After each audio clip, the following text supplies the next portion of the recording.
नमस्कार दोस्तों, टेक मंत्र प्लस यूट्यूब चैनल में आपका स्वागत है। आज हम बात करने वाले हैं बनारस रेलवे भर्ती के बारे में। जी हाँ दोस्तों, बनारस में जो है सो रेलवे में बहुत सारी भर्तियां आई हैं और मैं आपको बताते चलूँ कि जो भर्ती आई हुई है दोस्तों, इसमें आईटीआई और नॉन आईटीआई दोनों के लिए है। जी हाँ, आईटीआई अगर आप किए हैं तो भी अच्छी बात है, आईटीआई नहीं आप किए हैं तो भी कोई दिक्कत नहीं है। अभी आपके सामने जो ये स्क्रीन पर वेबसाइट खुला हुआ है, यह बनारस रेलवे की वेबसाइट खुला हुआ है और यहाँ पर दाहिने तरफ में आप नोटिफिकेशन देख रहे हैं। Notification for 46th batch ITI and non ITI act apprentice year 2022-2023। Simply दोस्तों इसी पर हम क्लिक करेंगे। क्लिक करने के बाद में जो है सो हमारा यहाँ पर नोटिफिकेशन आ जाएगा। इसको पूरा आप पढ़ करके कंप्लीट अब समझ लेंगे। हालांकि ये बहुत लंबा चौड़ा है, पढ़ने में आपको परेशानी हो सकती है। इसी के लिए मैंने एक पीडीएफ बना रखा है आपकी सुविधा के लिए। इस पीडीएफ के माध्यम से जो है सो आप आसानी से जान पाएंगे। तो चलिए यहाँ पर इस पीडीएफ को मैं ओपन कर देता हूँ। मैं आपको बताते चलूँ कि ये जो पीडीएफ है, ये पीडीएफ मैं वीडियो के नीचे डिस्क्रिप्शन में इसका लिंक भी मैं दे दूंगा। तो देखिए यहाँ पर लिखा हुआ है BLW, यहाँ पर देखिए BLW रेलवे अप्रेंटिस रिक्वायरमेंट 2023। ये इसका जो नोटिफिकेशन आया दोस्तों 26 अक्टूबर को ही आ गया था। अप्लाई करने की जो तिथि है वो 26 अक्टूबर से शुरू हो चुकी है और आपका 25 नवंबर तक ये अप्लाई हो सकता है दोस्तों। इसके अलावा बाकी चीज़ अगर हम जाने तो आप यहाँ पर देखिए, यहाँ पर फ़ी के बारे में बताया गया है। अगर आप जनरल यानी कि सामान्य कैटेगरी से या फिर आप ओबीसी कैटेगरी से बिलोंग करते हैं तो आपको 100 रुपया का चार्ज लगेगा।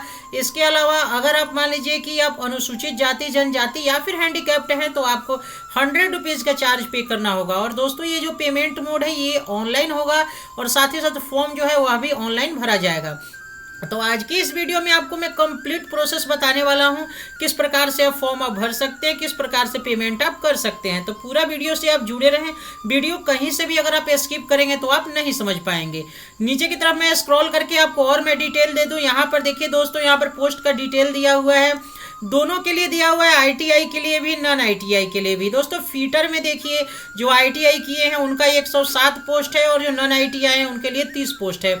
कारपेंटर के लिए आईटीआई वालों के लिए 3 है और जो आईटीआई नहीं किए हैं उनके लिए यहाँ पर पोस्ट नहीं है। सेम उसी तरह से पेंटर जो है इसमें आपका 7 पोस्ट आईटीआई के लिए, नॉन आईटीआई के लिए 0 है। मैकेनिस्ट जो है इसके लिए आईटीआई के लिए 67 है और नॉन आईटीआई के लिए 15 है। वेल्डर के लिए आईटीआई के लिए 45 है, नॉन आईटीआई के लिए 11 है। इलेक्ट्रीशियन के लिए आईटीआई वालों के लिए 71 है, नॉन आईटीआई वालों के लिए 18 है। नीचे में देखिए दोस्तों, एजुकेशन क्वालिफिकेशन की हम बात करें तो यहाँ पर लिखा हुआ है, अगर आप आईटीआई किए हैं तो आपके लिए मैट्रिक या फिर जो है इंटर आप पास हो 55% अंक के साथ। साथ ही साथ जो आईटीआई आप जिस ट्रेड में उत्तीर्ण हुए हैं उसका भी सर्टिफिकेट आपको यहाँ पर लगाना जरूरी है। और जो ये डिग्री है दोस्तों, ये आपको 26/10/2023 से पहले की होनी चाहिए। ठीक इसी प्रकार से अगर आप आईटीआई नहीं किए हैं तो ओनली आपको 10+2 यानी कि इंटर का जो डिग्री है उसको लगा देना है, उसका मार्कशीट, या फिर जो है मैट्रिक आप लगा देंगे तो इससे भी आपका काम चल जाएगा। उम्र सीमा की बात करें तो देखिए, आईटीआई पोस्ट के लिए मिनिमम एज जो है सो 15 से लेकर के 24 साल होना चाहिए और अगर आप आईटीआई नहीं किए हैं तो 15 से लेकर 22 साल तक की उम्र सीमा यहाँ पर निर्धारित की गई है।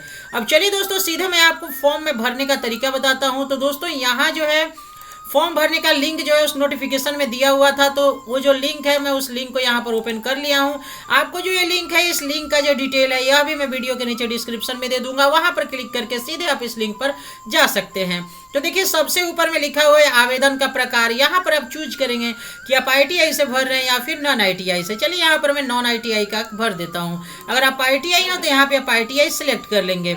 उसके बाद यहाँ अभ्यर्थी का नाम पूछ रहा है, तो यहाँ जो आपका नाम होगा आप नाम लिख देंगे, यहाँ पिता का नाम, यहाँ माता का नाम आप लिख देंगे। उसके बाद यहाँ आपको लिंग सेलेक्ट करने का ऑप्शन आ रहा है, यहाँ पे आप लिंग लिख देंगे। उसके बाद यहाँ समुदाय है, यहाँ पे आप जिस जाति कैटेगरी से आते हैं, जनरल या फिर ओबीसी या फिर एसटी या फिर एससी या फिर एसटी, उसको आप यहाँ पर क्लिक अप कर देंगे। यहाँ से उसको चूज कर लेना है। उसके बाद देखिए दोस्तों, अगर आप यहाँ से मान लीजिए आप अगर जनरल क्लिक करते हैं तो भी आपको यहाँ पर आएगा कि आप अगर जनरल यूज करते हैं तो आप ईडब्ल्यूएस कैटेगरी में हैं कि नहीं। अगर आप हैं इकोनॉमिकल वीकर सेक्शन में तो उसका सर्टिफिकेट आपको लगाना होगा। अगर आप मान लीजिए कि आप ओबीसी हैं तो यहाँ पर आपका जो है ओबीसी सर्टिफिकेट यानी नॉन क्रीमिलेयर जो है उसको लगाना पड़ेगा। नॉर्मल जो जाति प्रमाण पत्र अंचल के द्वारा अधिक निकाला जाता है उससे काम नहीं चलेगा, आपको नॉन क्रीमिलेयर बनाना ही होगा। तो ये कब इशू हुआ आपको यहाँ पर डेट आपको चुन लेना है। ठीक उसी तरह से अगर आप SC ST हैं तो उसका जो आप यहाँ पे चूज आप कर लेंगे। उसके बाद देखिए दोस्तों, भूतपूर्व सैनिक अगर हैं तो आप यहाँ पर फिल करेंगे, अन्यथा इसको आप नो कर देंगे। अगर आप दिव्यांग हैं तो यस करेंगे, अन्यथा इसको आप नो करेंगे। उसके बाद दोस्तों, जन्म तिथि आपको चुनना है, तो यहाँ पे जन्म तिथि आप चूज कर लेंगे। चूज करने के बाद यहाँ चेक एज एलिजिबिलिटी, इस पे जैसे ही आप क्लिक करेंगे, क्लिक करने के बाद जो है आपको बता देगा कि फॉर्म भर सकते हैं कि नहीं। तो जैसा कि मैंने आपको पहले ही बताया, फॉर्म भरने की जो उम्र सीमा है वह 17 साल कम से कम होनी चाहिए। तो ये जो उम्र सीमा है, इस उम्र सीमा में आपका जो है सो एज होना चाहिए। अगर आप इस एज को आप पूरा करते हैं तभी जाकर के फॉर्म को आप भर देंगे। तो हालांकि आप यहाँ पर देख सकते हैं 17 नहीं, माफी चाहूंगा, यहाँ 15 साल दिया हुआ है। 15 साल भी अगर आपका उम्र सीमा है तो भी आप इस फॉर्म को फिलअप आप कर सकते हैं।